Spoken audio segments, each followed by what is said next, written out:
Bonjour les fly, bienvenue dans cette nouvelle vidéo de construire son journal de bord. Aujourd'hui nous allons parler de l'étape 10, la liste de courses de base. Donc aujourd'hui on est en compagnie, il y aura des petites interruptions, c'est pas bien grave, la vidéo est courte, ça va le faire.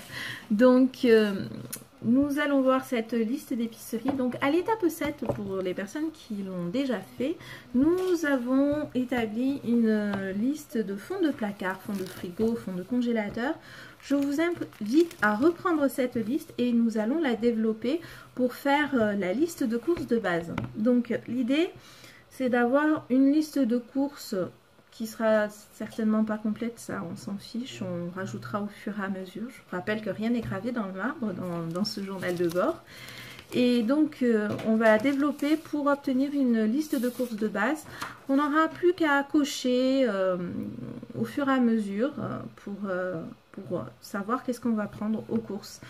Alors sur le site Bon Envol, vous allez trouver une liste de rubriques, ça peut vous inspirer. Ce que j'ai fait moi sur cette liste, vous la verrez mieux, parce que là vous ne devez pas voir grand chose, vous la verrez mieux en fin de vidéo. Sur cette liste, ce que j'ai fait, c'est que donc j'ai repris mes fonds de placard, frigo et congélateur, je les ai mis, j'y ai rajouté des produits assez récurrents. Par exemple, qu'est-ce que j'ai mis en récurrent que je n'ai pas... Oui, je me suis un petit peu détaillé les viandes que je peux prendre assez régulièrement. J'ai mis un ensemble assez complet. Merci ma chérie. Tu laisses finir la vidéo. Oh. Waouh, mais tu peux finir de le colorier, hein, tu sais. Derrière, qu'est-ce que tu as écrit? Ce matin, c'est ça, maman. Tu continues de le colorier? D'accord, alors tu attaques à notre coloriage? Allez. Donc, excusez-moi. Donc, ce que j'y ai fait, c'est j'ai mis les fonds et puis voilà. Par exemple, au niveau des fruits et des légumes, j'ai un petit peu plus développé parce que j'ai pas tous les fruits et légumes en permanence, mais ça me permet d'avoir des idées. Voilà, j'ai fait comme ça. J'y ai rajouté un peu l'hygiène, j'y ai rajouté les produits ménagers que je n'ai pas forcément noté dans mes fonds de placard. On pourrait, hein, c'est pas soit dit en passant, on pourrait très bien aussi le faire. Voilà, donc j'ai fait cette liste. Je me suis laissé des espaces comme ça, vous devez voir là, j'ai des parties à cocher, mais j'ai aussi des lignes. Et je vais... Non ma chérie, va le colorier ma puce. Et je me suis donc laissé des espaces pour pouvoir écrire, rajouter d'autres produits. Et j'ai classé tout ça donc dans des rubriques qui correspondent aux rayons et l'ordre des rayons. Alors je suis allée chercher loin, l'ordre des rayons que je parcours dans le magasin. Je fais toujours au même magasin. Je n'aime pas aller à droite à gauche, ça me gonfle. Je n'aime pas faire les magasins. Donc du coup, en faisant comme ça, je gagne énormément de temps. J'ai plus qu'à suivre l'ordre de la liste. Il y a quelque chose près, hein, parce qu'il y a des rayons que j'ai inversés, mais c'est pas la fin du monde. Et comme j'en ai imprimé quelques-unes d'avance, ben, je laisse comme ça, c'est pas un souci, c'est tout à fait utilisable. Ce que vous pouvez faire aussi, donc moi j'en ai imprimé plusieurs et je me les coche au fur et à mesure. Je m'en mets une au frigo et comme ça, au cours de la semaine, quand je finis quelque chose de ma réserve, eh ben, je coche pour le rajouter. Et quand j'établis mes menus de la semaine, eh ben, je coche au fur et à mesure ce dont je vais avoir besoin.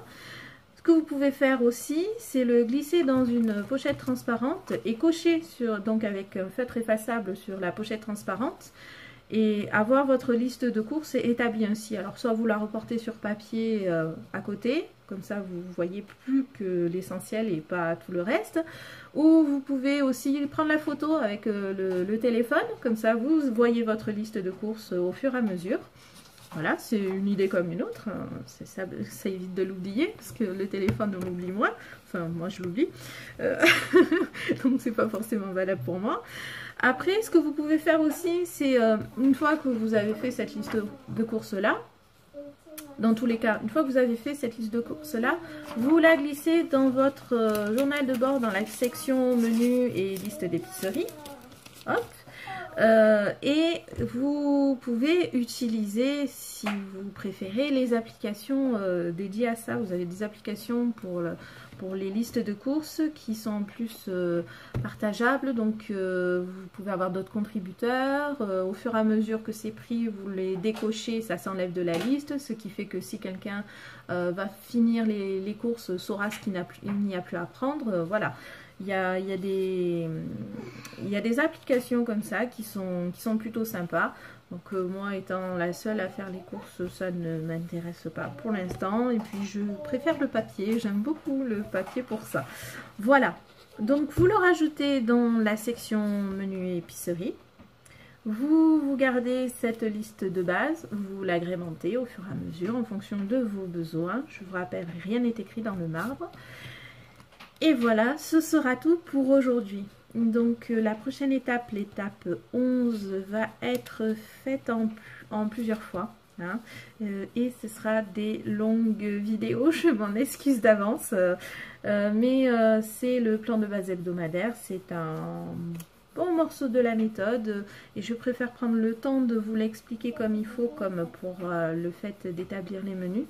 Je profite de la construction du journal de bord pour prendre le temps de bien vous expliquer, vous donner un maximum d'idées pour que vous saisissiez l'esprit et que vous puissiez vraiment vous approprier ces outils-là parce que c'est des outils vraiment merveilleux. Voilà, donc à bientôt pour une prochaine longue vidéo. Bye bye!